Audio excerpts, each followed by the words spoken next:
सोबदेरो तालकेटरी मिरवा जे ॻोठ हाजी अहमद मोजाई रहवासन नौजवान नारी इकरा नाज़ धीअ ग़ुलाम मुस्तफ़ा राजपुर पंहिंजे मासात ॻोठ टूबा मोहम्मद रमज़ान मोजाई जी यूसी ॾे पारजा जे रहवासी वाहिद बख्श राजपुर सां जस्टिस ऑफ पीस खैरपुर जी अदालत में प्यार जो प्रणो करे छॾियो। नारी इकरा नाज़ मीडिया वारनि खे ॿुधायो त मुंहिंजी अमड़ फ़ौत थी वई आहे।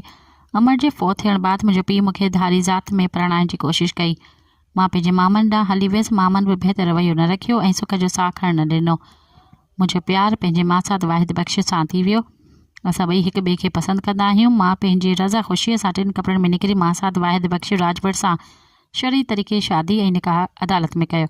हाणे मुंहिंजो पीउ ग़ुलाम मुस्तफ़ा राजपुर, चाचो आदम राजपुर, मामा क़ाइमुद्दीन, इमामुद्दीन, निज़ामुद्दीन असांखे जान का मारण जूं ऐं कूड़ा केस करण जी धमकियूं ॾियनि पिया।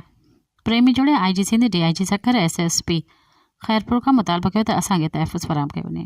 मज़ीद ख़बरनि ऐं तफ़सीलात लाइ विज़िट कयो असांजी वेबसाइट www.awamiNewsHD.com ऐं ॾिसंदा रहो अवामी न्यूज़ HD।